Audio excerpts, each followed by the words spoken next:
Hey there, I'm Connor, and something really creepy happened to me, so I'm going to tell you all about it. I have to warn you though, it's on the spooky side. So there's a chance it may freak you out so much you have to sleep with the lights on. There's also a chance you won't believe me, and that's up to you, but please remember that this is real for me. I believe in this stuff, and always have. In fact, I've been obsessed with the afterlife since I was little. I used to have open dreams, where strangers would come and try to connect with me. It was often ambiguous that I barely saw their faces. All I could remember after awakening was just a shadowy or indistinct shape with strange gestures, like a message. When I told my parents about them, my mom made it out that it was all nonsense, but my grandma assured me that there might be some spirits trying to tell me something. She told me not to worry, as most spirits had no intention of causing me harm. Sometimes these spirits would tell me things. Once, one appeared with a dog. Then a month later, my dad came home with a puppy.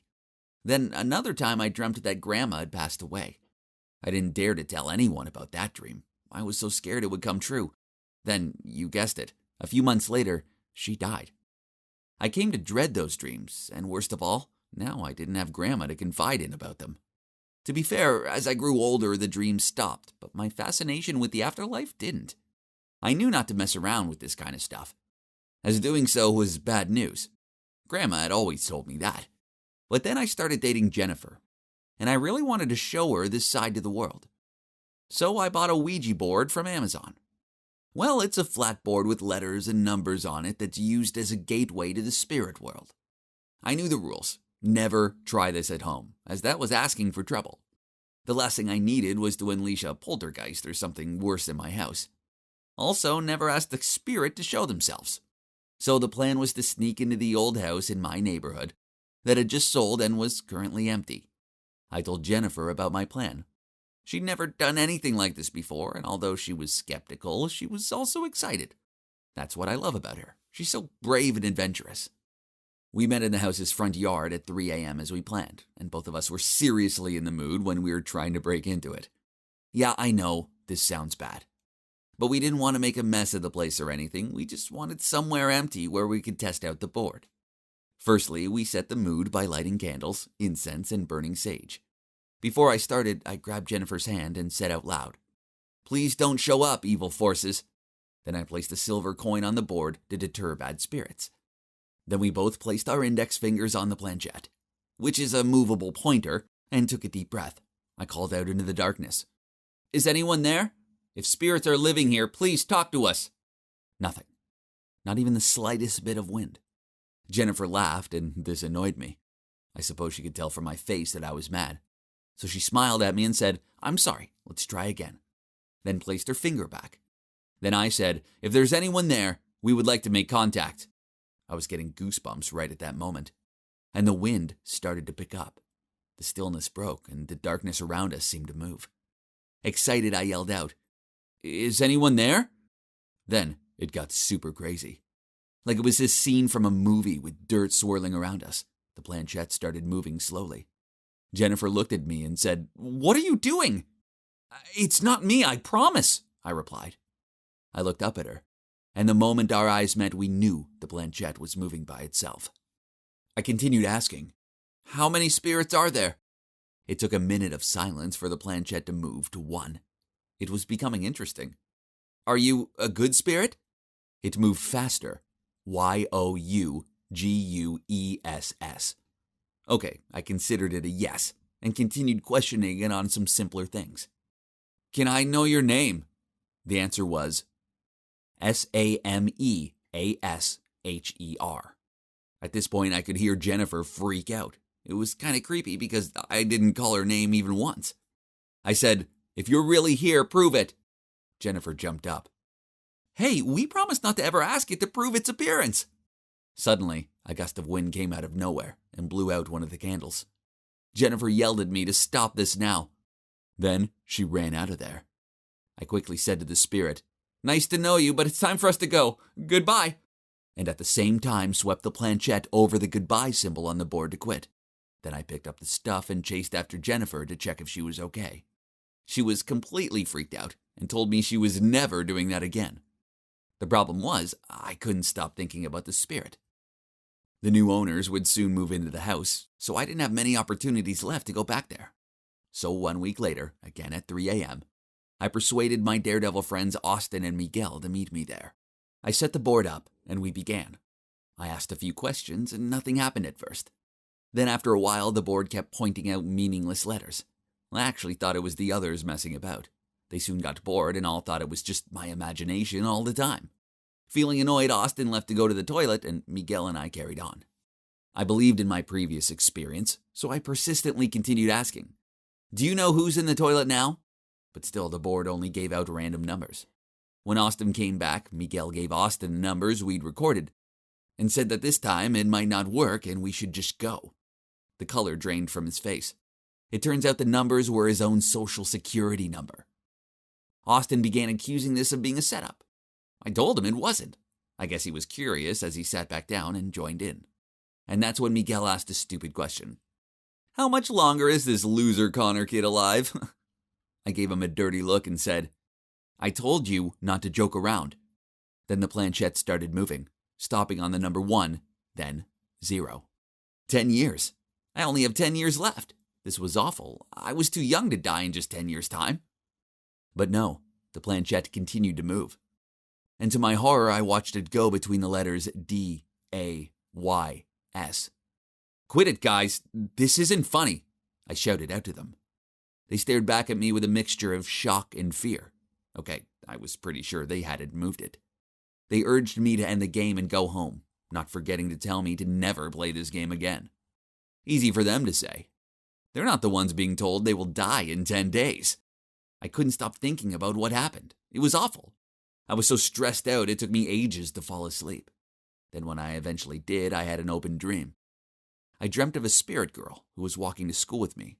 Then suddenly she pushed me into traffic and a car was coming. I woke up in hot sweats. 3 days later, I sneaked to the house again by myself and asked only one question. "How much longer do I live?" And she answered, 7 DAYS. So it couldn't be a random answer. The spirit was counting down my remaining days on Earth. 3 days later, I still couldn't stop myself from going there and repeating the same question again, and the answer was 4. I couldn't just wait to die. I had to do something. So I told my parents about it, but they didn't believe me, and even scolded me for playing weird games so late at night. On the day my time was meant to be up, they saw the state I was in. I couldn't stop shaking and refused to get out of bed. There was no way I was going near a road today, so my mom rang the school and said I was sick. Then she stayed home from work and barely left my side. That day went so slowly, but nothing happened. It's a month later now and I'm still alive. I did end up grounded for 3 months for sneaking out at night and terrifying my parents. When my punishment's over, there's no way I'll be taking the Ouija board to any more empty houses. In fact, I've stuck it in the attic and that's where it's staying forever. So that's my story. You can decide for yourself if you're willing to try it or not. But my main advice to you is don't meddle with this stuff, as it's definitely not worth it. Hey guys, Ellie here, again. I'm going to share with you the final part of my story, and trust me, you won't want to miss it. In part 2 of my story, my revenge plan really got underway. Brian went to New York to work for 3 months, and I managed to seduce Clark. Now we're dating, and I almost have all the info I need to make Sasha's company crash. But after an amazing day out with Clark, I came home and you will not believe what was waiting for me. Brian was there. He was sitting in my living room and he looked so angry. He'd flown home that afternoon and couldn't wait to spend that weekend with me. But when he arrived at my house to surprise me, I wasn't there. He was about to call me to ask where I was when he received a photo from his friend.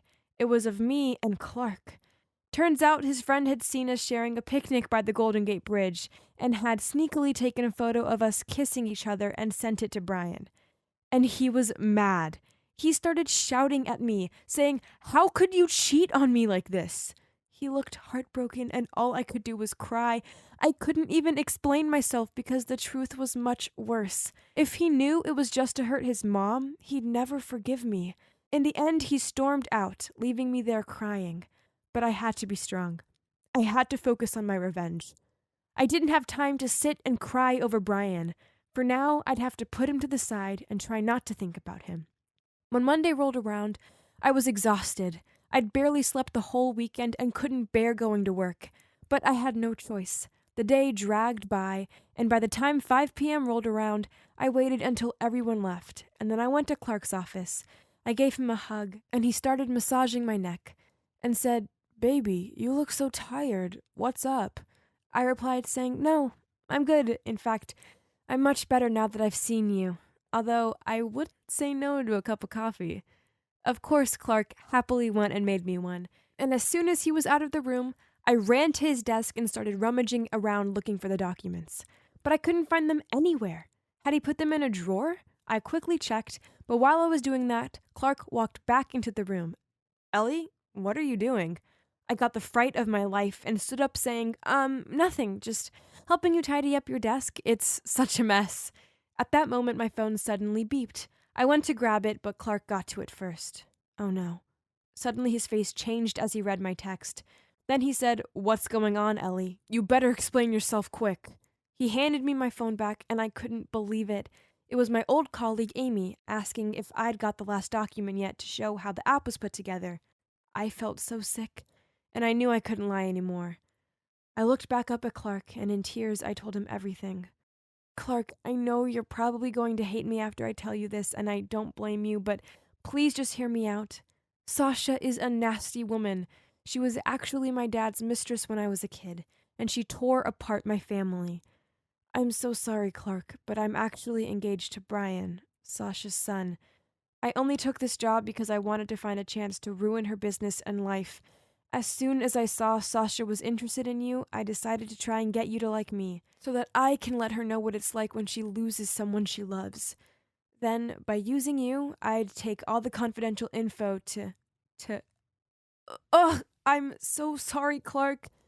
By the time I'd finished telling him, I was crying so much I could barely breathe, and I knew Clark would be deeply upset. But instead, something crazy happened. He came over and hugged me. He told me to calm down, and then he said, "Revenge is pointless, Ellie. It doesn't do anyone any good, especially not you.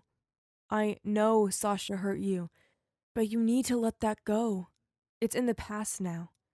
Sure, it might make you feel good right now, but in the long run, will you be any happier?" I just cried even more then. Why was he still being so nice to me? I didn't deserve this. I kept apologizing, and he said he understood why I'd done it all, and that he forgave me. He said, "I know you have a good heart in there. You just got a little lost. That's all. But promise me one thing. Please don't hand over the documents to your old company. Our company has worked so hard on this. Please don't do it, Ellie." Well, it was the least I could do after everything I'd done to him so far. I promised not to hand the documents over, and after I left Clark in the office, I realized something. I actually liked him. Not just as a friend or colleague, but as something more. I had actual feelings for him, and now I'd gone and hurt him so much I felt awful. And there were still a couple of other things I had to deal with too. As soon as I got home, I called Brian, but he didn't answer. I knew I couldn't wait any longer, so I left him a voice message explaining everything. I ended the message by saying sorry, but I knew Brian would struggle to forgive me, and I didn't blame him. Not only had I cheated on him, I'd even tried to harm his mom. Anyway, she was his mom, even if she'd done bad stuff in her past. The next morning, I quit my job.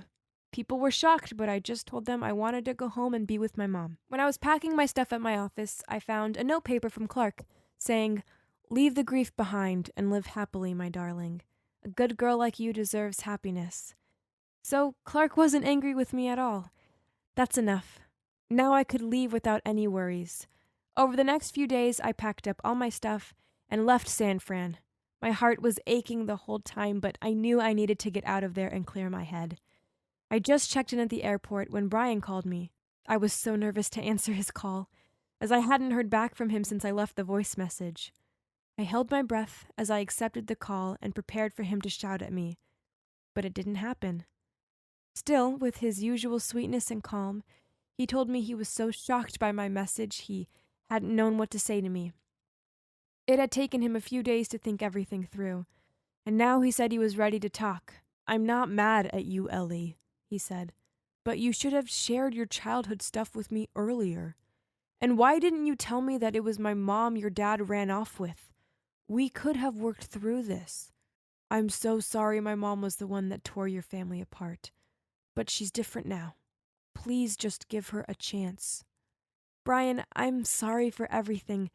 I'm glad that you're not angry with me. But to forgive your mom, I think I need more time. It seemed that Brian was about to say something, but that's when I heard the airport announcement asking passengers in my flight to proceed to the boarding gate. Therefore, I had no choice but to hang up the phone. Brian, listen. I'm so sorry, but my plane is ready for boarding. Can I call you back soon? Huh?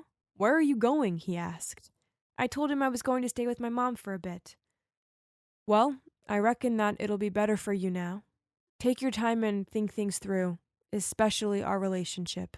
I was startled as he said, our relationship, but realized he was right. I definitely needed some time to work things out. Could I ever forgive Sasha? I loved Brian, but was that love big enough to leave all this behind? I mean, I didn't know whether I could see Sasha as my mother-in-law or not, and how would my mom react to this?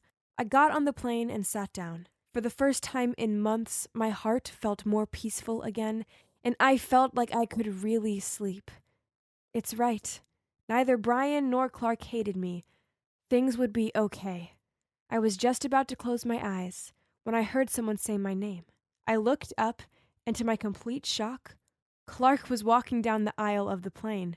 He sat in the seat right opposite me and turned to me with the biggest grin and said, "I've never been to LA before. Want to be my tour guide?" Oh my God, I couldn't believe this. What was he doing here?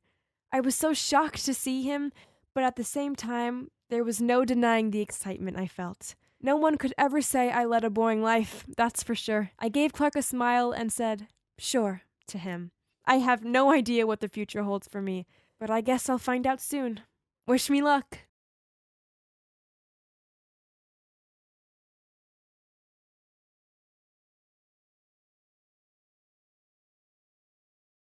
Can you imagine what it's like to be so pretty that people actually bully you because of it? Most of you are probably thinking that being pretty is an amazing thing, but just wait until you hear my story. I'm Jasmine, and I'm 16 years old. And yep, I am indeed named after Princess Jasmine, because the moment I was born, my dad said I looked exactly like her. So growing up, I was naturally very pretty, and the older I got, the more the boys chased me. But I was oblivious to this. Just because I was pretty didn't mean I was arrogant about it. In fact, I was a very caring kid. I always liked to help people in my class and really didn't care about the way people looked. I wanted to help everyone. One time in 3rd grade, there were 3 boys fighting and I went to help them. But to my complete shock, they were fighting over me. Our teacher eventually broke up the fight and had to split them all up and make them sit on the opposite side of the classroom, away from me. I was so shocked. Why would people fight over me? Well, by the time I was in 5th grade, I'd gotten even prettier, and at one point, there were 5 guys fighting over me. One day, 2 of those guys, Jack and Tyler, were both running towards me from opposite sides of the playground. I was just standing there watching them come towards me, and I panicked and quickly jumped out of the way. They both ended up bashing into each other and fell over. Honestly, it was so funny. I helped them up, but inside, I was dying of laughter. Most girls would probably love getting attention like that, but it drove me crazy. I just wanted people to like me for who I was, not because I was pretty. Even though I got tons of attention from boys, the girls didn't like me. There was one girl called Mia who hated me so much, she actually bullied me. She would always go out of her way to do horrible things to me. Like this one time where she jumped on me in gym class and broke my right arm. She pretended it was an accident, but I know she deliberately did it. And obviously, I use my right arm for everything, so it was torture. I cried so much because for months I couldn't write anything, and writing was my most favorite thing in the world. And that wasn't the only horrible encounter with Mia. One time I was at the park with my big brother, and he left me alone on the swings so he could go hang out with his friends. As soon as he was out of sight, I saw Mia heading towards me. She looked angry, and I quickly closed my eyes because I was so scared. I thought she was going to hit me. But suddenly, I heard someone running, and I opened my eyes just in time to see my brother grab her arm to stop her from hitting me. He was protecting me, but then he took it too far. He hit her in the face so hard, he knocked her front tooth out. She was screaming and crying, and my brother just grabbed me and made me run out of the park with him. After that, Mia didn't bother me anymore. I moved up to middle school and never saw her again, but my life didn't get much better. You see, at my new school, the uniforms were so ugly. I went from being the pretty girl to a complete tomboy. We had to wear these red polo shirts with baggy nude pants. Honestly, it was not a good look for me. Sure, I was glad not to be the girl guys were fighting over anymore, but I didn't like feeling ugly in the uniform. Then, when we had the school dance, we were finally allowed to wear whatever we wanted. I decided to wear my favorite little black dress that showed off my curvy body. As soon as I walked through the doors into the dance, all eyes were on me. I couldn't believe how much of a difference my outfit could make. All the guys kept trying to get my attention, but I just wanted to dance. It was such a fun night, but the next day was crazy. I got to class and we had to hand in our essays. I went to give mine to the teacher, and when I was walking back to my seat, a girl called Paloa stopped me and said, "Jasmine, everyone knows your melons are fake. You had plastic surgery, didn't you?" She said it so loud, and everyone started laughing, even my friends. I was so embarrassed and just ran out of there crying. Why would she say something like that? To make matters even worse, when I eventually came back to my desk, I noticed someone had messed with my artwork. I love drawing, especially Dragon Ball characters, and I'd drawn a Goku that morning. Someone had ruined it by drawing fake boobs, and then underneath they'd written, "You are so fake." I honestly wanted to run out of there and never go back. People were being so mean. Suddenly, a guy called Peter, who was always quite horrible to me, grabbed the drawing and ripped it up. I didn't understand how people could treat me like this. The rest of my middle school life was pretty much the same. I felt miserable, and I thought finally high school would be better.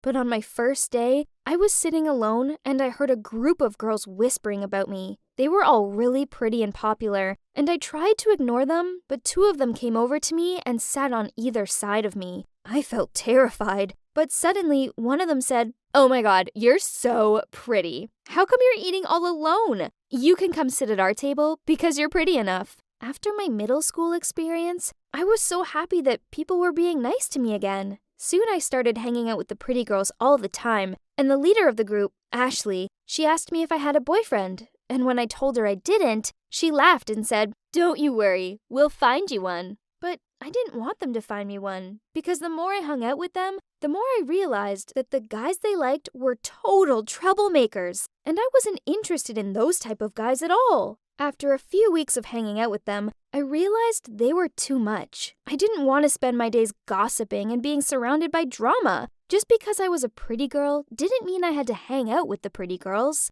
I heard there was a new kid at school, and the girls were all making fun of him for some reason. I didn't like what they were saying about him. And so the next day, I decided to go introduce myself and see if he was okay. Well, I have no idea why people were making fun of him. He was gorgeous. Drop dead gorgeous. But he was so shy, and so I just sat on a table near him and stared at him nonstop. I eventually plucked up the courage to go and introduce myself.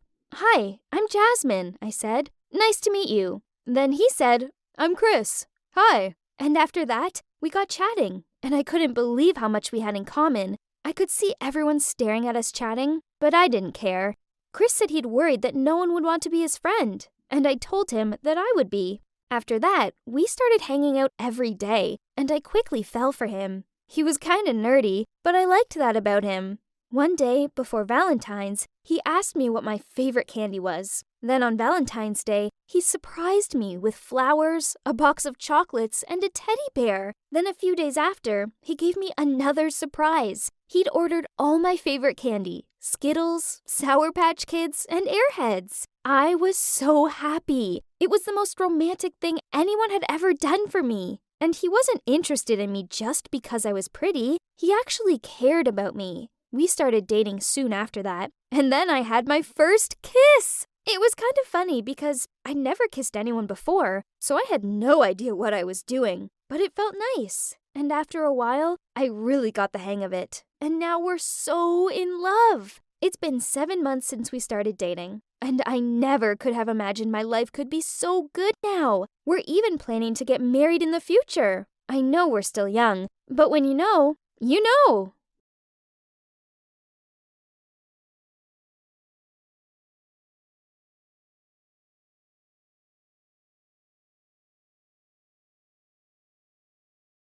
Hello, everybody. I'm Caitlin. My short height and young looks may make me look like a kid, but appearances can be deceptive. I'm actually 34 years old. I know it sounds crazy, but it's all down to my super rare condition called Turner syndrome. It's a disease that only females have. It means I only have one X chromosome, and as a result, it means I look far younger than I am. And I'm in the same height as your average 11-year-old.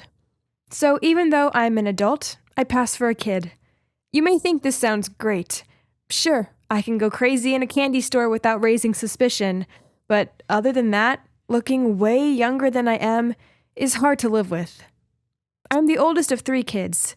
My bro Jeremy and sis Dayla may be younger than me, but because of my condition, they both look older than me and they tower above me. I'm going to take you back to when I was 16 and my parents noticed that not only did I look younger than Dayla, but I was shorter than her too. I told myself it was nothing. I was just a slow developer, that's all. But my mom thought otherwise, so she dragged me to 7 different doctors. Then voila, one of them diagnosed me with Turner syndrome. Naturally, neither me nor my family had ever heard of this condition before. I mean, come on, a disease that makes someone stay young forever? It sounds like something out of a movie. Relax, I'm not dying or anything, but it does mean I'll never look like an adult. I realize people spend a bunch of money to look young, yet here I am, doing it without even having to try. But trust me, looking like a little kid when you're not one can be problematic. For instance, high school was a nightmare. I had this one friend called Alice. At first, we were pretty inseparable, but as time passed and she aged and I didn't, she began to single me out and join the other girls in making fun of me. They pretended to make baby crying noises when I walked past them, and one of them even put a baby doll in my locker with a picture of my face stuck to it. I stopped being friends with Alice after that, and watched on with sadness as other girls my age started dating boys, but no guy ever noticed me. Like seriously, they literally didn't notice me, especially the tall ones. And for the few that looked down and saw me, well, they made corny jokes like, "Hey, Caitlin, how's the weather down there?" And, "Someone better call kindergarten as they're missing a kid." However bad the teasing got, Dayla and Jeremy were always there for me. From cheering me up when I felt down, to passing me the cookie jar off the top shelf. I may be small, but I'm determined. So I made it to college and ended up qualifying as a teacher. On my first day of my new job, I was extremely nervous, but I reassured myself that I could do this. On seeing me for the first time, my students were surprised and clearly confused. One of them spoke and said, "Excuse me, little girl, are you lost or something? Where's your mommy?" Wow, the nerve of that girl. As if she just said that. I decided to take a deep breath and said, "No, I'm your teacher. I may look like an 11-year-old child, but I assure you that I'm not." They all snorted and laughed, and one kid said, "Yeah, right." So I passed my ID card around the class. I couldn't help but smile as one at a time they looked down at my ID with shocked faces. Priceless. During my first class, I taught my students about Turner syndrome so they could understand it. After that, they were respectful toward me. Apart from this one boy who clearly viewed himself as the class clown. Then he said, "Maybe next time you should wear a chipmunk outfit, or maybe an elf costume because that will totally fit you." The whole class laughed. So I gave him 4 weeks detention. I can assure you there was no laughter after that, nor did anyone make any comments about my condition again. One lunchtime, I was sitting in the staff room when the science teacher named Henry came over and sat next to me. Then he smiled and said, "Hey, How's your first week going? Talk about handsome. My legs instantly felt like a jelly. We started talking about my condition, and he was very sweet about it. I don't mind. I studied Turner syndromes before. It's okay because I like you. It's who you are. His words made my heart flutter. He was so sincere and kind. We started hanging out more, and then we started dating. Don't tell anyone, but sometimes I found him so irresistible that I couldn't resist kissing him in the janitor's closet. Of course, my condition caused us some problems. One time, Henry and I were in a bar. I asked the bartender if I could have some vodka. He said, "Sorry, kiddo, you're too young to have some alcohol." Even when I showed him my ID, he still wouldn't serve me. Unbelievable. Another time we were kissing on a bench in the park. It was so romantic. Until some old lady screamed at us, "You sick pervert, how can you kiss a little girl?" To make it even more awful, 2 police officers showed up and I had to explain myself to them and show them my ID. Luckily, they believed me, and Henry wasn't arrested, but the old woman continued to give Henry dirty looks. Then, just when I thought things couldn't get any more awkward, we popped into the grocery store. Henry had just passed me the cereal, which I was too short to reach, when I heard someone behind me say, "Caitlin, is that you?" Oh boy, I recognized that voice. I turned around and, yep, it was my old childhood friend Alice. She smirked and said, "Wow, you haven't changed a bit." But I'm not surprised. You never change. I replied, "Don't you have somewhere else to be? I'm hanging out with my boyfriend." She gave a shocked look as she looked at Henry. "Wait, you're dating her?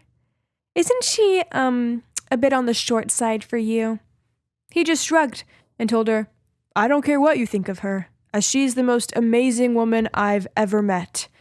She flicked her hair and replied, "Why don't you date someone your own size? I mean, look at me. I'm beyond sexy."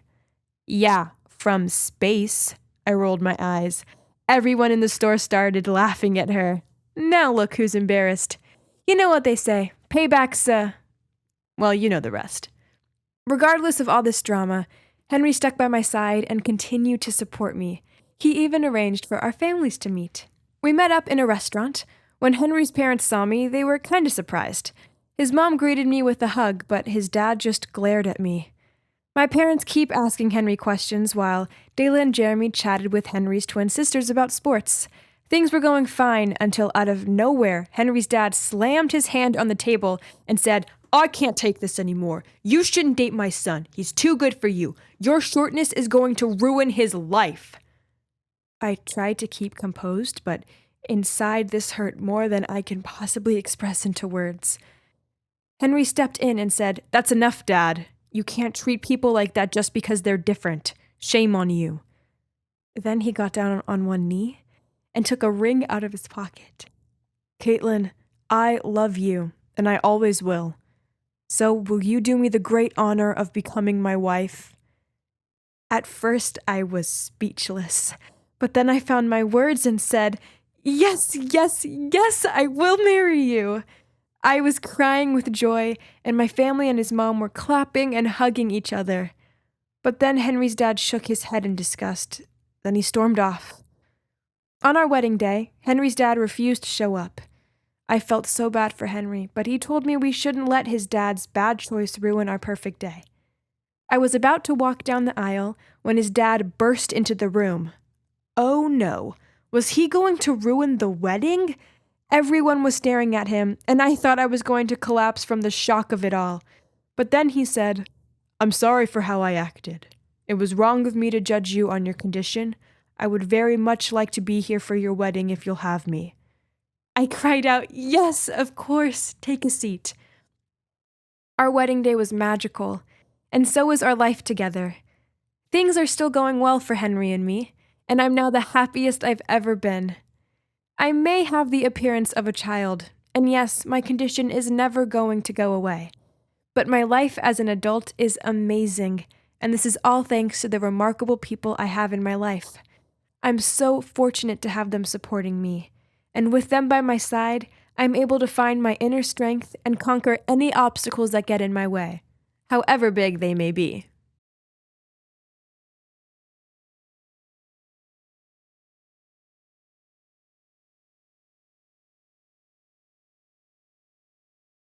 Hi, I'm Diane, and I'm 20 years old.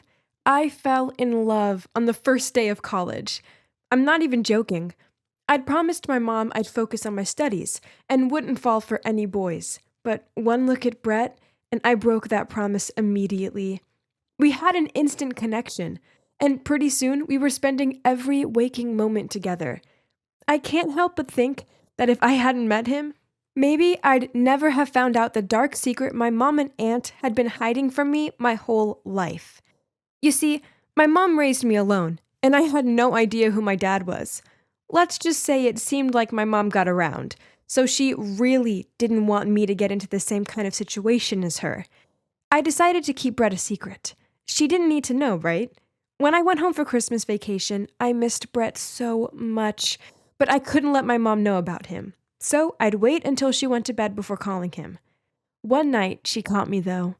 She must have gone to the bathroom, and suddenly I heard footsteps. She was standing right there. I didn't know how much she heard, but I was so embarrassed.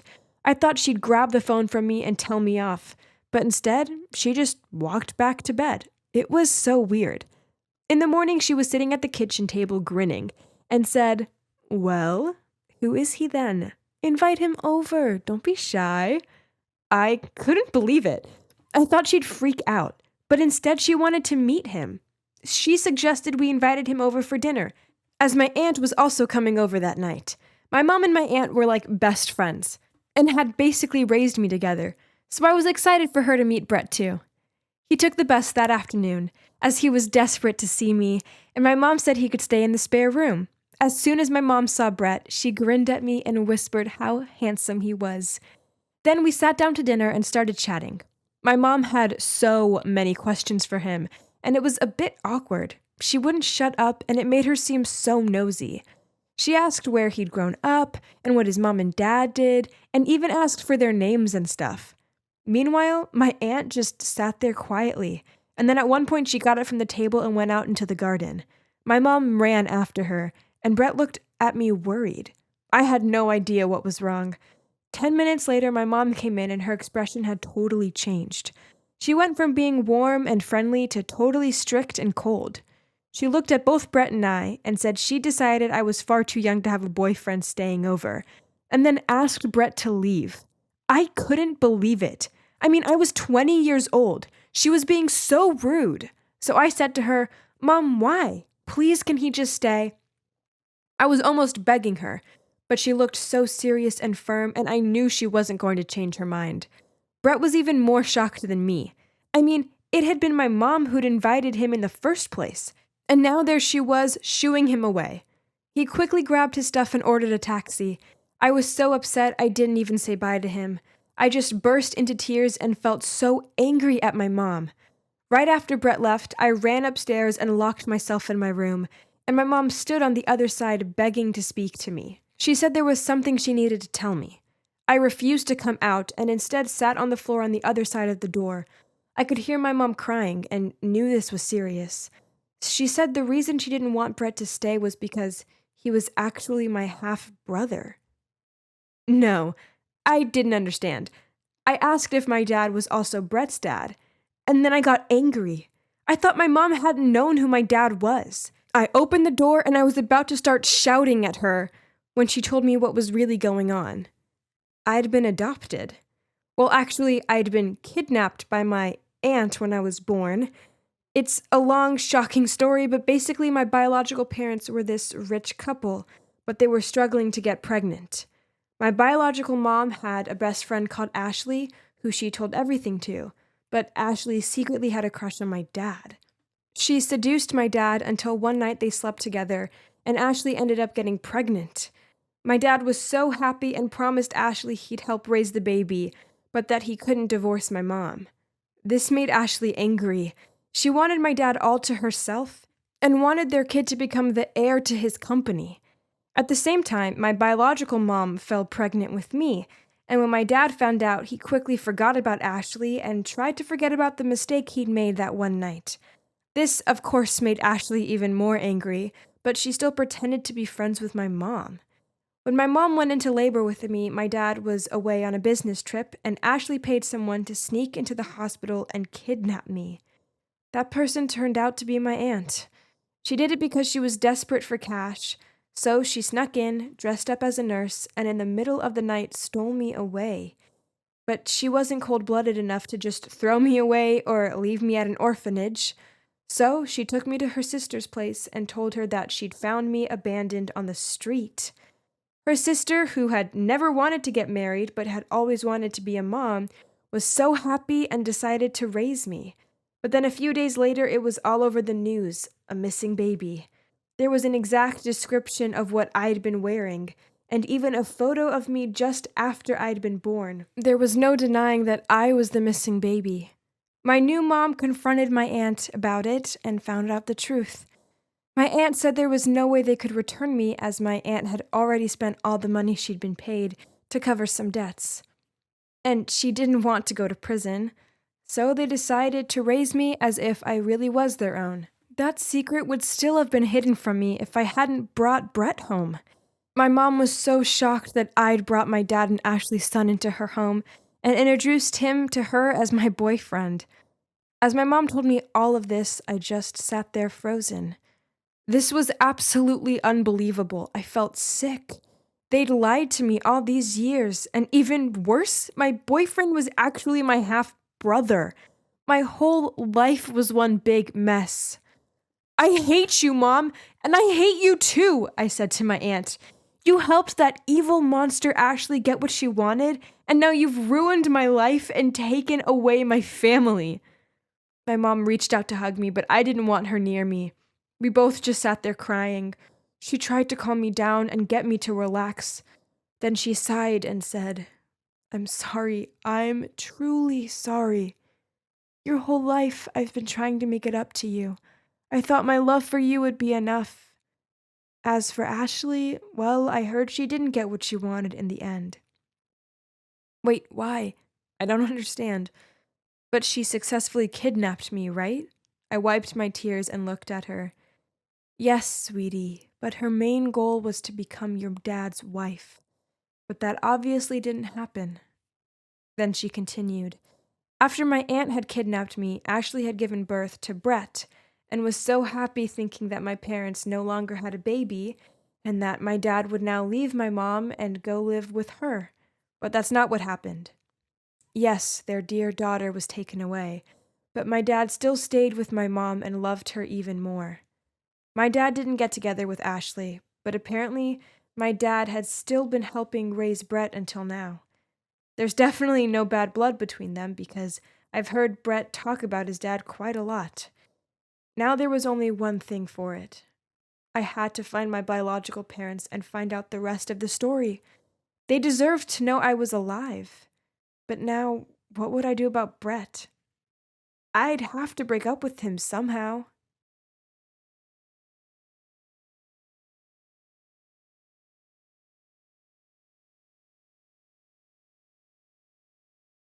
Hey, Haley here again. So, in the last episode, Eric had gone to LA to become a singing sensation, while I was left at home, missing him like crazy. When he told me he was performing his debut stage, I decided to go to LA and surprise him. Only, my plan failed miserably when I showed up at the wrong address. Then his manager, Will, answered the phone and told me Eric was too busy to meet me. Naturally, I felt bummed out. But Anna and Kurt insisted on cheering me up, so they took me to Disneyland. Okay, so I tried to have fun. I really did. But everywhere I looked, I saw lovey-dovey couples. Anna and Kurt seemed to be growing closer. They kept on taking pictures together. As happy as I was for them, this reminded me that Eric wasn't here with me. Then, when I was deep in thought, my phone beeped. I smiled when I saw it was a message from Eric, and presumed he was sending me over his address. But instead, he said, "There are VIP tickets to collect for you. I can't wait to see you backstage after the show. Smiley face, X." I couldn't believe my eyes. Eric had got us 3 VIP tickets. It was a sold-out show, so it was the coolest thing ever. As soon as I showed the message to my friends, Anna squealed excitedly. But I couldn't help but notice that Kurt didn't look all that thrilled. We got ready and arrived at the show super early. I went to the booth to pick the tickets up. I looked at the tickets excitedly, but what's this? There was nothing on them about being VIP tickets. There must have been a mistake, right? So I asked the lady behind the desk about it. She frowned at me and assured me there was no mistake.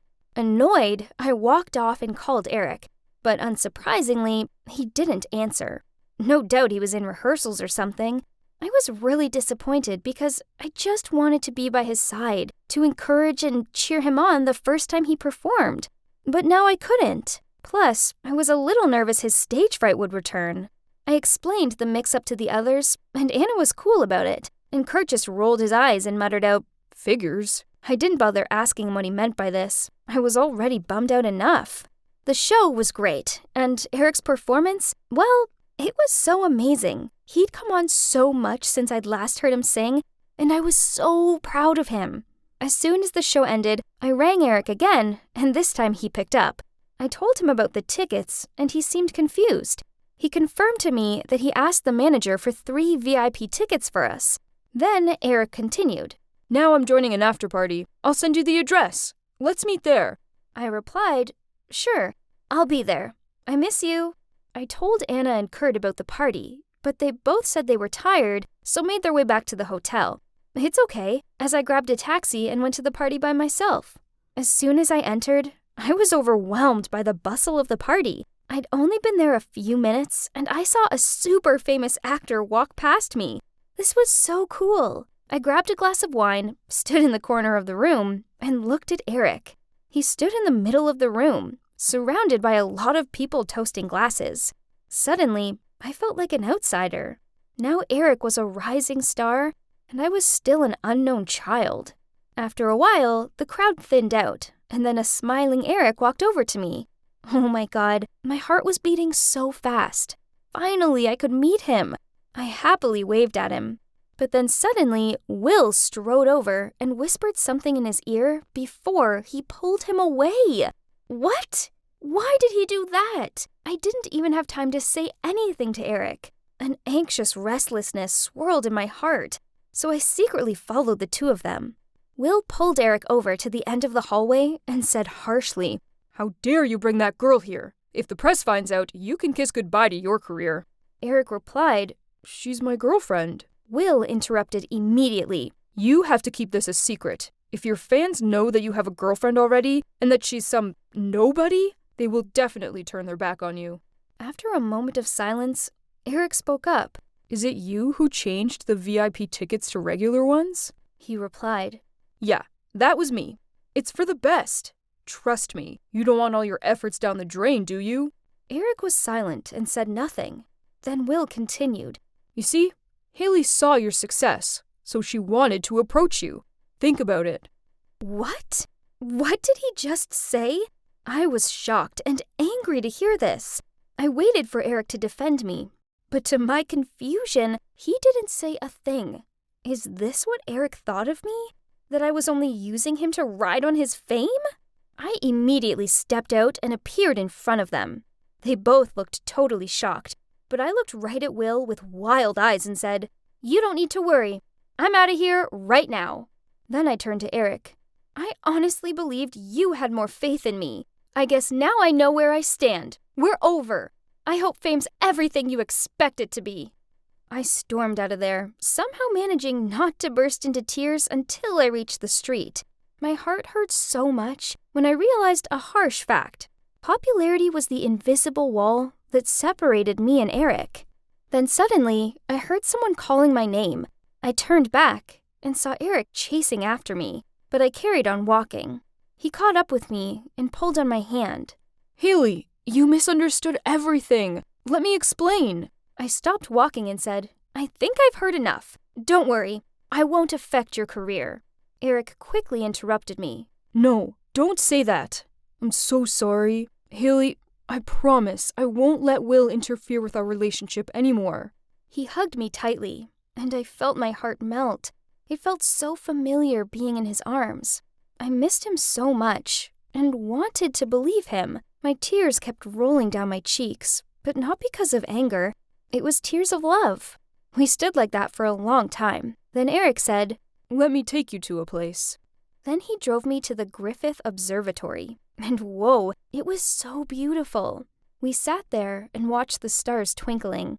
This night had been a roller coaster, but right now, there was nowhere else I'd rather be. So I looked at him and said, if only this moment could last forever. Eric smiled at me, then asked, So, how long are you gonna stay here? I looked at him sadly and replied, I have to go back tomorrow. Eric pleaded with me. Can you stay for another week? Next week I'm free. I'll show you the LA hotspots. Stay with me. Please? Swing Club could cope without me for a week, right? And it would be amazing to spend some quality time with Eric. So I agreed to stay for another week. Anna and Kurt had flights booked for the next day, so they went back. I'm glad I chose to stay, as the next week with Eric by my side was amazing. We went to so many cool places, such as the Getty Center and the Farmers Market. I was so happy to always be with him. But there was one thing that annoyed me. Eric had to wear this wig, oversized hat, and big shades to disguise himself everywhere. But anyway, I knew that was best for him, for his career, and for me. The week whizzed by, and soon my last full day in LA arrived. And although I missed my friends in Swing Club, I felt sad about leaving Eric. Eric was performing at this music festival that day, so he gave me a ticket, and grinning said, Here, now I know it's definitely VIP. This was so sweet of him, so I smiled and thanked him. The festival was huge. I'd never seen so many people before in my life. And then there was the VIP area. Oh my god, I spotted an A-list rapper praying for his performance, and a famous boy band practicing their dance routine. Eric's performance was, as always, outstanding. Afterward, I rushed into the VIP area and into the big tent. Whoa, it was full of so many famous people. I tried finding Eric, then I spotted him in the corner. He was talking to a girl. I walked over to him, and I couldn't believe my eyes. With him was Clara. She's this super famous singer who's been dubbed the new Taylor Swift. I really admired her. She's only 2 years older than me, but she's achieved so much. On seeing me, Eric introduced me to Clara. It turns out she's with the same record company as him, and they were preparing to release a product together. I happily said, "Hi," to Clara, and eagerly asked her to take a photo with me. I hurriedly took my phone from my bag and was about to hold it up to take a photo, but Clara immediately pushed my hand away and took a step back, then said, no, I'm not free." This surprised me, so I muttered, "Oh, okay." Then she sweetly smiled at Eric as she rubbed his shoulder and said, "Bye, Eric. I'll catch you later." Then completely blanking me, she sashayed away. What just happened? I stood there open-mouthed and feeling confused. Honestly, what is being a famous artist? Was it necessary to deliberately act arrogant to prove herself a star like that? Hi, I'm Ella, and I'm 17. Have you ever been brave enough to change the things that you were too familiar with? If yes, did you encounter any difficulties? Well, for me, yeah. It's more than just changes. And this is the story of what happened to me last summer. And it's really crazy, so brace yourself. So, I grew up in a small town in Pennsylvania. When I say small, I mean it. It only had a population of 85 people. There was just one gas station, 2 small parks, 1 grocery store, and, oh yeah, only 1 school. Including me, there were only 7 kids in my grade. That's right, 7 people. And my grade was one of the biggest ones. From when I was 5 years old to the time I was 15, I spent most of my time with the same 6 classmates. After being with them for many years, most of them really started to get on my nerves. Well, apart from Rosie. Rosie and I became BFFs in 3rd grade. Some other kids were teasing me about my red hair and told me that I looked like a tomato. But then Rosie appeared by my side and told them to back off. From then on, we became best friends and were pretty much inseparable. My life was good. I felt safe in my little town where everyone knew each other. In a city, there were way too many people for my liking, and too much pressure to be popular. And I didn't want that. I knew a small town life was the life for me. But then, when I was 16, everything changed.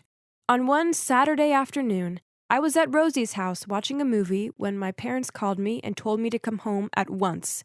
I thought this was kind of weird because my parents didn't usually call me to come home until it was late at night. And right now it was only 4:30 p.m. What did they need me to come home for? I arrived home to find Jake, my brother, crying. I bursted out loud. What happened?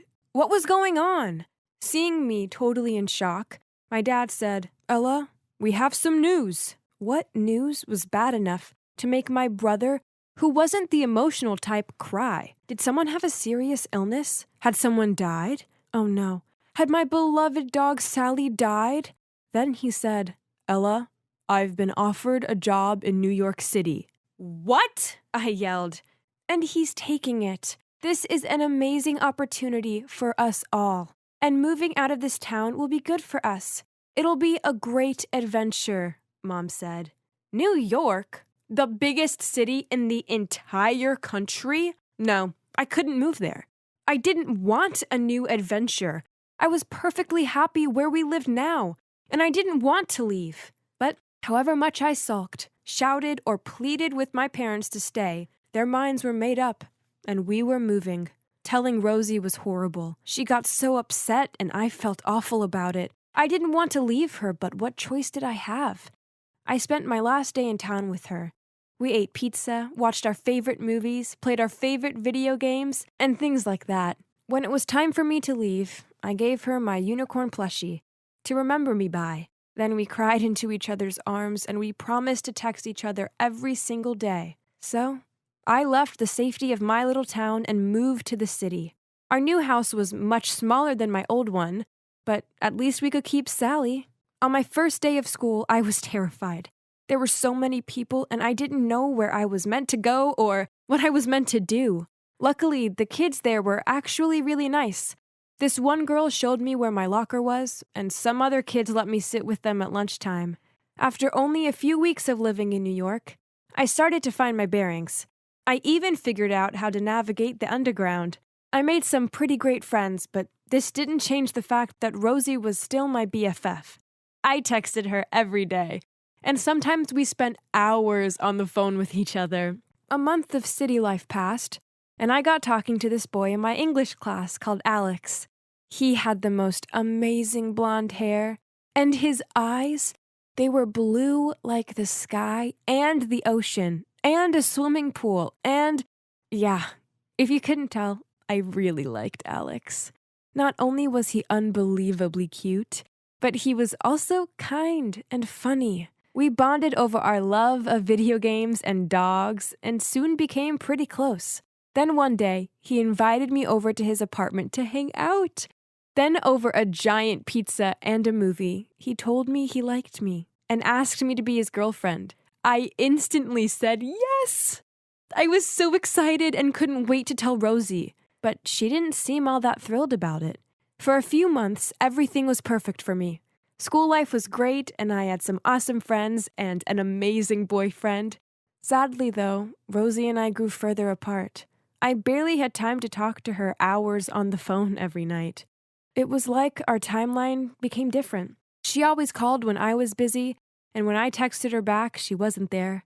I know that she always cared about me, but my busy life just carried me away. I told myself this was okay as things change. People get different friends. Though not as often as before, Rosie and I still chatted whenever we had a chance. One time I told her that I would be going out with Alex at a fancy restaurant the next day. Anytime I mentioned Alex, she seemed not cool with it. But that time she expressed her excitement and asked me a lot about our date. That made me feel so good. When the day came, I went to meet Alex at the restaurant that he had booked for us. I entered and waited for about 20 minutes for him to show. I began to get impatient and asked a waiter if he'd seen a boy with blonde hair and blue eyes come in at all. The waiter told me he had, but he'd left with a tall girl with long brown hair and brown eyes. What? Who was the girl he left with? And why? I thought of everyone I knew who fit that description. I couldn't think of anyone. Except for Rosie. But she lived in Pennsylvania. Why would she be here talking to my boyfriend? I decided to call Alex, but he sounded muffled, and I heard a girl talking in the background. It sounded like they were arguing, and then the call ended. This was so weird. What happened? I had no idea what was going on, so I headed home. On my way, I felt like someone was following me. And then I realized that there was one car driving very slowly after me. When I tried stopping, it also stopped. Oh my God. Was it having anything to do with me? I felt terrified and started to run as quick as I could until I reached my house. I turned back and saw that car parked outside my house. I was shaking as I tried to open the door. And as I did, Sally zoomed past me and ran toward the car. I had only seen her act that way whenever Alex came over. She really liked Alex. Wait, Alex? That was it. Alex was in that car. Was it a prank? I ran over to see what the heck was going on. There, sitting in the driver's seat, was Rosie. And to my complete shock, Alex was tied up in the back seat. "Rosie!" I screamed. "What are you doing here in New York with my boyfriend?" Alex screamed, "Help! She told me you were waiting for me in her car, then she kidnapped me." Rosie quickly turned around and looked me right in the face. "Oh, hi, Ella. What are you doing with my boyfriend?" "He's not a good guy for you, Ella. I need you to break up with him now, or else I will drive away so you can never find him ever." "Are you crazy? We will not break up just because you demand me to do that. Now let him go." I walked around to the passenger door to get Alex, but then the car started moving, fast. I ran after the car, but I was too slow. But Sally ran after it too, and she didn't stop. She almost got hit by cars as she ran through traffic until she was out of sight. I was so scared. I was about to call the cops when I saw a police car zoom past me. How did they know about this already? Who called 911? I looked back and saw my mom standing outside with the phone waving at me nervously. She had seen all the commotion and called the cops. Thanks, Mom. There was nothing I could do now except wait. It was awful. I was so anxious. About an hour later, a cop car pulled up to our house. The cop stepped out and opened the back door, and out came Sally. I ran up to the police car and hugged Sally. She was safe. But what about Alex? The officer told me that they'd chased the car for almost 2 miles until they cornered it on a dead-end street. He said that Rosie was very fierce and tried resisting arrest, but they'd taken her to the station. To my relief, Alex was fine, and they dropped him back home. Phew. I just didn't understand it. Rosie was my best friend. Why would she try to seriously harm my boyfriend?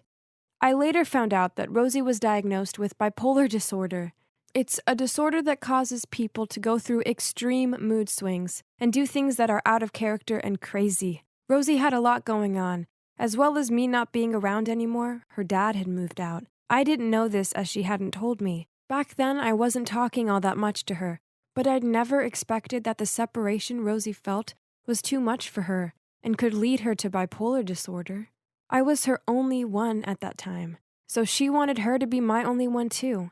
But Alex appeared and made her feel insecure and seriously jealous. It is fortunate there are no serious consequences. I really hope Rosie gets the proper treatment for her disorder. We might not be as close anymore, but in my eyes, she'll always be the girl who was there for me when I was being teased. And I will always regret that I wasn't there to listen to her more when she needed me. I still feel sad about it all, but I'm trying to see the positives. Things with Alex are going great, and I'm happy here. It turns out city life is for me after all. Whether it's in friendship or love, people still need their own space. And sometimes, as sad as it is, people do grow apart. This happens in life. Being overjealous doesn't help mend things. It just pushes the other person further away.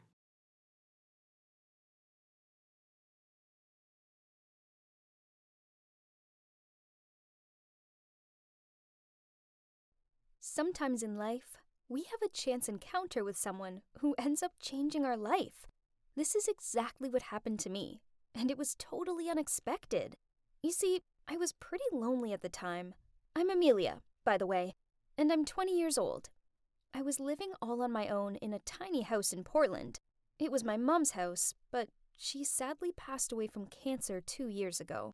I'm not going to say that life was easy for me, because it wasn't. All I wanted was to become a comic book artist. I love art so much, But the only way I could make this dream a reality was to make money. Ever since graduating from high school, I'd been working as a waitress to make ends meet, and also to save up enough cash to enroll in art college. Honestly, this job got me through the hardest time in my life. The days, weeks, and months after my mom passed away were so painful, and the restaurant kept me busy, so I barely had time to sit with all my feelings. Moreover, little did I know how much this waitressing job would change my life forever. It all started with an incident in the restaurant. I'll never forget that day. I was carrying a tray of food when I accidentally spilled some water onto the shoes of some fancy girl.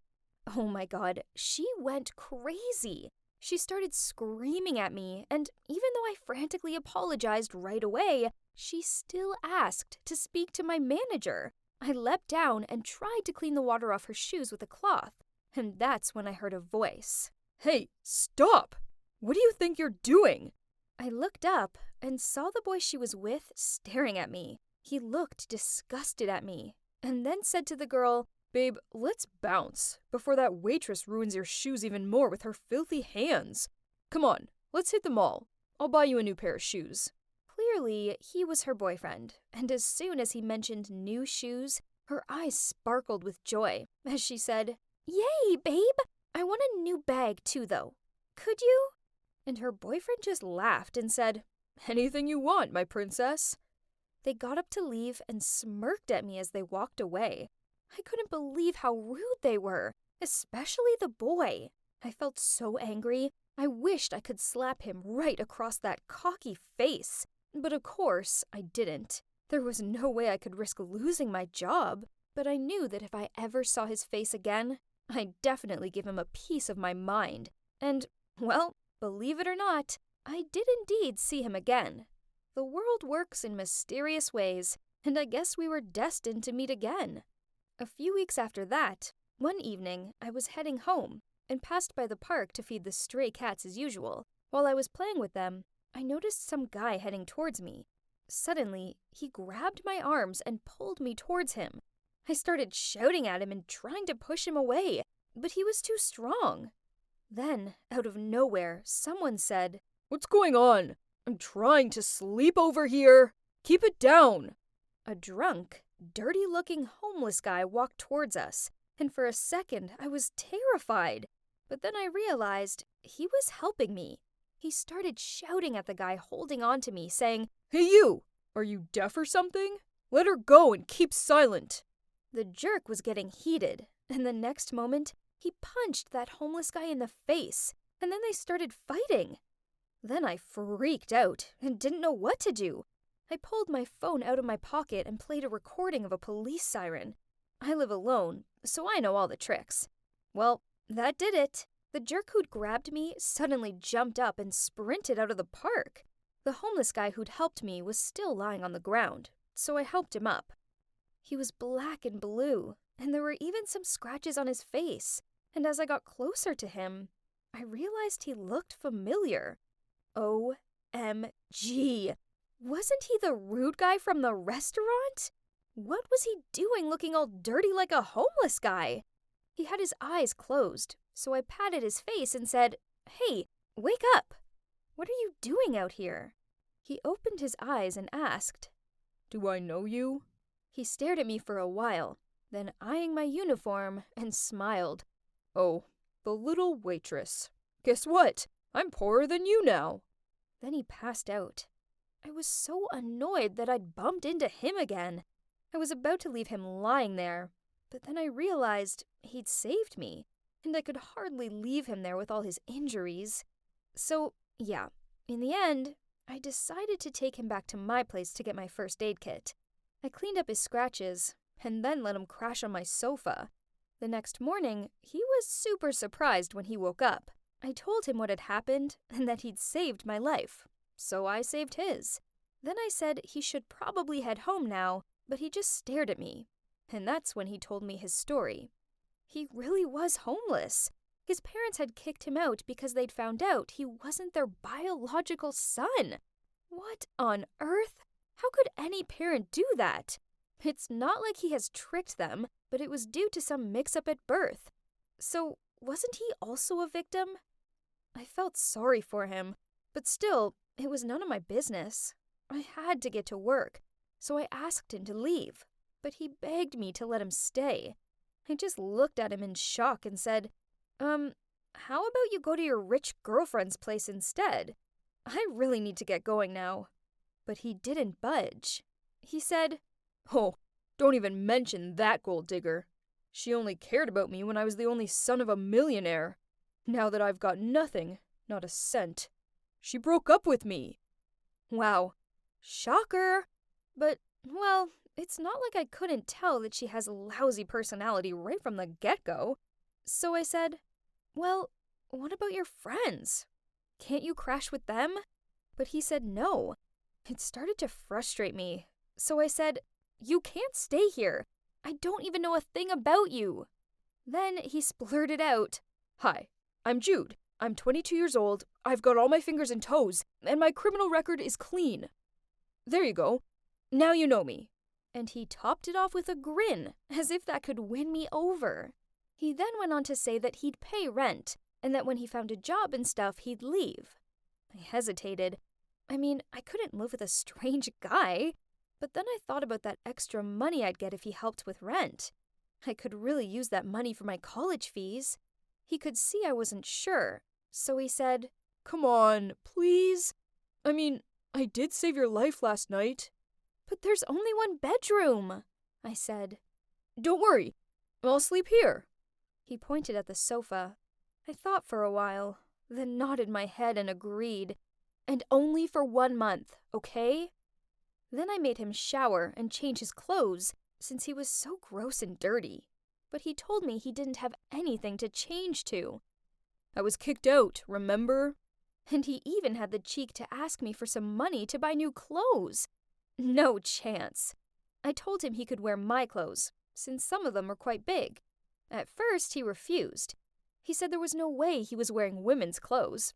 So I said he either wore them or kept his dirty clothes and left my house. Ha! Of course he had no choice. And seeing him in my floral pants was hilarious. A few days later, though, he still hadn't found a job. Every night I'd come home to find him lying on the sofa in my oversized pajamas. He was so messy and lazy, and after a week, I couldn't bear it. I nagged him. "You have to find a job, or how do you expect to pay me rent? And the least you can do is clean up around here. I'm not your maid." He said he'd been looking for an office job, but it was hard as he had no knowledge and experience. This annoyed me, so I suggested he apply for a delivery man position. He looked at me in horror and said, "What do you think I am?" "Oh, hello, you're a homeless boy with nothing. What else do you want?" I thought. Then I said he could come work with me in the restaurant, but he refused, saying that his friends went there all the time and they'd laugh at him. I was speechless. I said, "Suit yourself, but after 1 month, you're out of here." A few hours later, he knocked on my bedroom door and said he'd take the restaurant job, but he needed clothes. Finally, I'm glad that this boy has come to his senses. "That's great. You can start from tomorrow. I'll call the manager. And I know the exact place where you could get all the stylish clothes for free. Let's go." At first, he was so excited, but when he realized that I was taking him to a clothing donation center, his face changed. He looked disgusted and said, "No way." I smirked and said, "It's up to you. You either pick something to wear from this place, or you can wear my clothes. I've got a floral dress that would really bring out the color of your eyes." He looked so sulky as he reluctantly went through the rack of used clothes. It was so funny. But everything was only about to start. You won't believe what happened next. Stay tuned for part 2 to see how things went between Jude and I.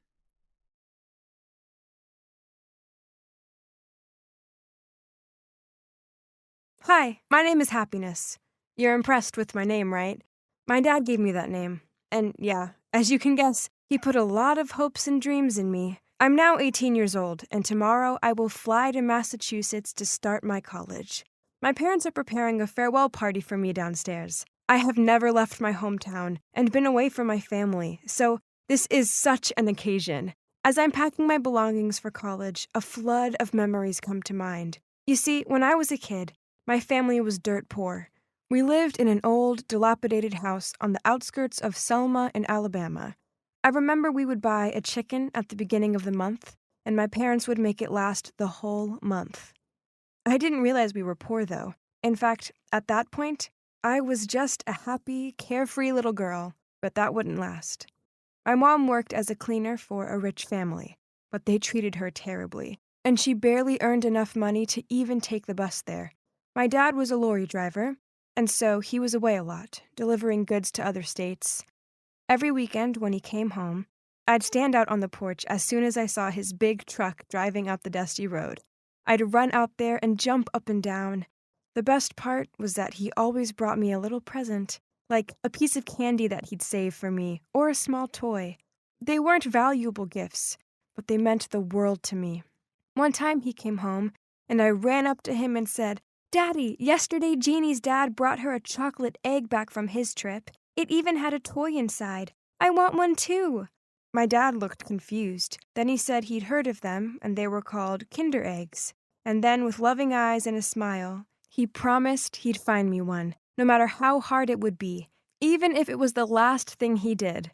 The next weekend, I raced out to the street and could barely contain my excitement as I waited for him to come home. I waited and waited, but still he didn't arrive. I started to get worried, so I asked my mom where he was. She said, "Oh, sweetie, he's on his way. Why don't you go to sleep, and as soon as you wake up, he'll be here." There was no way I could sleep. All I could think about was getting a chocolate egg with a toy inside. I'd almost dozed off when I heard his voice. I ran downstairs and jumped into his arms, hugging him. "I missed you, Daddy," I told him, and he laughed and said, "I missed you too, sweetie pie." Then I said, "Where is it? Did you get me a chocolate egg?" I eagerly asked. Then his face dropped. He said, "Sorry, baby. I was working late, so I didn't have time to buy one. But I promise I'll bring you two next time to make up for it. Okay?" But this wasn't okay. I was so disappointed. I pushed him away from me and burst into tears, saying, You promised me! I'd never cried like that before over something so small, but at the time it felt like such a big deal. And my dad looked confused to see me so upset. At that moment, my mom came through and saw me. She immediately understood everything, then started to comfort my dad. "Come on, honey, take a rest. You've worked yourself too hard recently. Come eat. You're so skinny these days." This just made me more annoyed.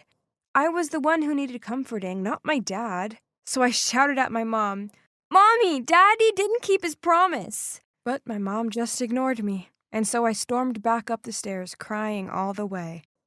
After I'd calmed down, my mom came to my room and said, "Happiness, your dad works so hard, and you should just be happy that he's home safely. I know he didn't bring you what you wanted, but he will next time, okay? In the meantime, I'll make your favorite cupcakes every day." "Every day?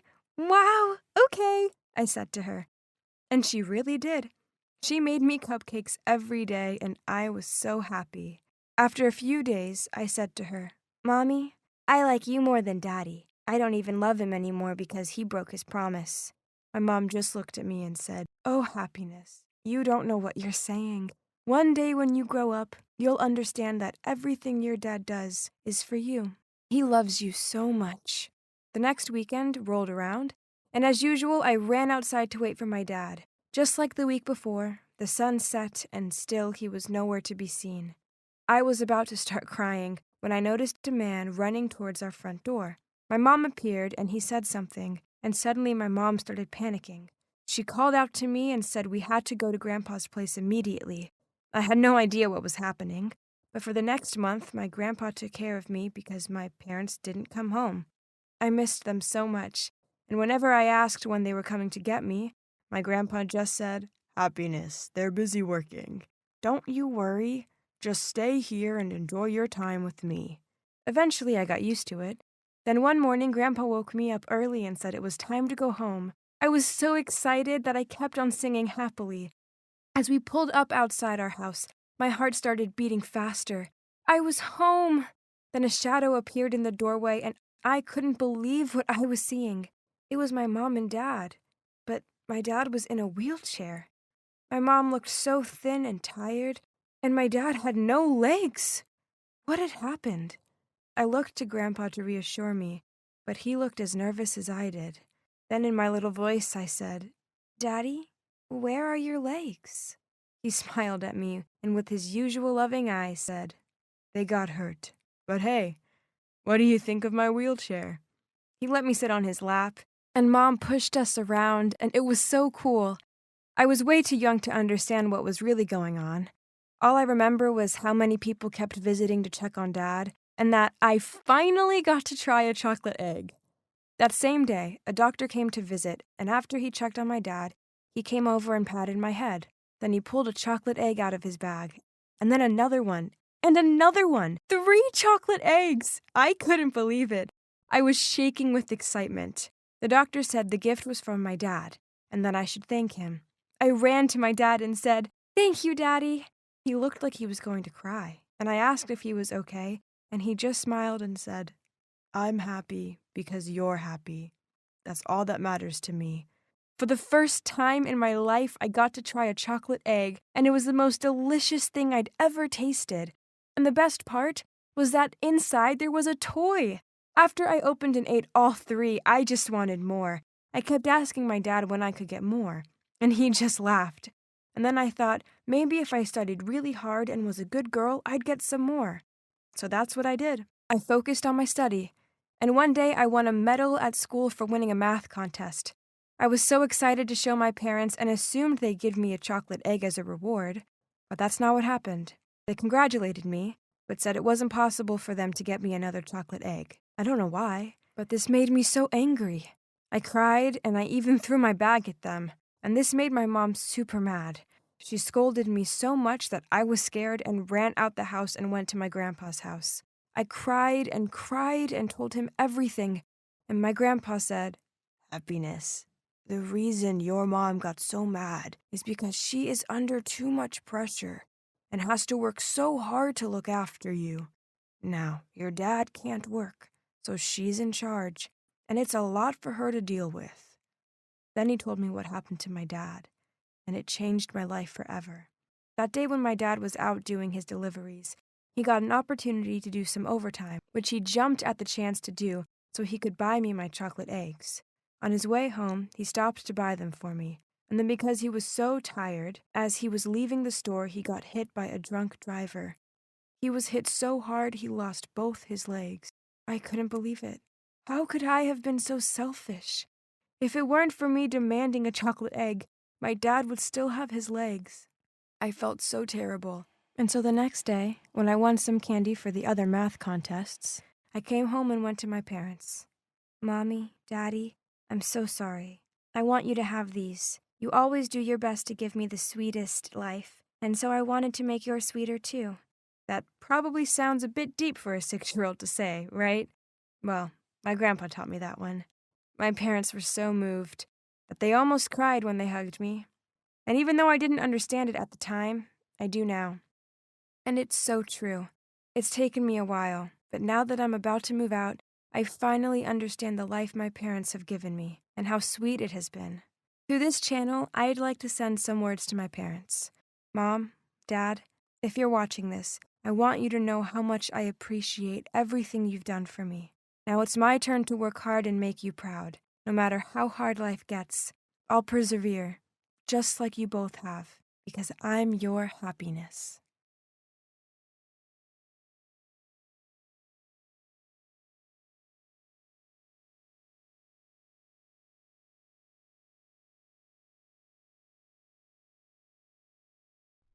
Hey, it's Haley. So, my dreams of becoming a big star were finally starting to come true. Me and Phil had just performed at the Blue Moon Festival, and the crowd loved us. I was buzzing from the performance when Eric appeared. Ugh! He was the last person I wanted to talk to, but I didn't want Phil and him to end up fighting, so with reluctance, I agreed to hear Eric out. He smiled at me and said, "Haley, it's so good to see you. You look fantastic." I grumbled, "Just cut to the chase. I don't have time." He then continued, I know it must have been hard for you. I'm sorry for that. I folded my arms and rolled my eyes. I was so mad. It's been over a year, and he still has never had the decency to explain to me what went wrong between us. We didn't even have a proper breakup. He just went off with that Clara girl. I couldn't take it anymore, so I blurted out, "Just stop! I don't need this. Instead, why don't you just tell me why you cheated on me?" Eric fell silent and just stared at the ground. I let out a sigh and continued, "See? You can't even excuse yourself. Eric, you're nothing more than a coward, and you don't deserve me." Then I left him standing there alone and went to the green room. Upon seeing me walking through the door, Phil hurried over to me and asked if I was okay. I forced a smile and told him everything was fine. I sat down in the corner of the room and tried to hold back my tears. I guess I wasn't fine after all. Instead, seeing Eric had restirred all of my feelings and emotions toward him. Then a staff member appeared in front of me with a huge bouquet of purple peonies. She told me that they'd been sent in for me. So I thanked her and eagerly read the note. But just like the last bunch that I'd received at the studio, there was no name on the card. Just a message. This one read, "Haley, reach for the skies and continue to dazzle like the true star you are."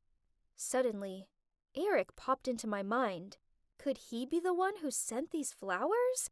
I mean, except for my family, only he knew that purple peonies were my favorite. And why here? Why now? This bouquet of peonies appeared again when Eric was around, but that would make no sense. We're over, and he'd even cheated on me with Clara, who he was still with. Ugh, my mind was messing with me. On the journey home, I stared out of the window and daydreamed about Eric, the flowers, and why he just stood there in silence. I knew I shouldn't waste my time with him, as I had better things to do, but it was so hard. Following on from the success of the festival, Phil and I were mentioned online, alongside other famous artists. It was kinda cool, but also kinda awkward seeing our faces on the internet. I guess it'd take some getting used to. Phil suggested we should take advantage of this publicity and start working on our first album right away. He also thought it'd be a good idea for me to input my creativity into it by having a go at writing songs. I'd never written a song before, so I was unsure. Phil was the composer, not me. But then Phil said something that made me change my mind. "Haley, I know you're still upset about everything that happened with Eric, so why don't you try to channel that hurt into your music? The most moving songs come from the heart." Phil was right. I'd been bottling up my emotions for so long, maybe it was time I let them out. So, we started working on the album. We didn't want to rush it, so the plan was to release a few singles to keep the fans interested and eager for more, while we spent the next year working on it. Then one day, Swing Club contacted us and asked us to perform at their 20th anniversary party. This was so exciting. I owed so much to Swing Club. They also informed us that Eric had agreed to come too, and that he was bringing Clara along. Well, I guess it was inevitable. On the plus side, Anna and Kurt told me they were going. Yay! It would be awesome to see them. Being back at my old school was weird, but in a good way. Suddenly, I was hit with all those memories. The last time I was here, I was just a teenager with these crazy big dreams of becoming a singer. And now look at me. My dreams had finally come true. Then we walked into the Swing Club rehearsal room. Wow, it hadn't changed at all. I instantly had this warm feeling. It felt like I was home. I saw all the younger students had gathered around Eric and Clara and were asking for their autographs. Then I spotted some of my former classmates. They were standing at the other end of the room and giving Eric and Clara dirty looks, as they were the ones who knew exactly what went on between me and Eric back then. Phil and I went over to them, and as soon as they saw us, the girls, Anna among them, screamed with joy and immediately ran towards us, and we all did a big group hug. Kurt and the boys were standing behind and greeted us too. It was so great to see them all again. Turns out, some goofy love from my friends was just what I needed. Eric spotted us and walked over with a huge smile on his face. Kurt then said out loud, "Let's stand somewhere else, guys. There's a strong scent of cheater around here. Makes me want to puke." Then he walked off, and everyone followed.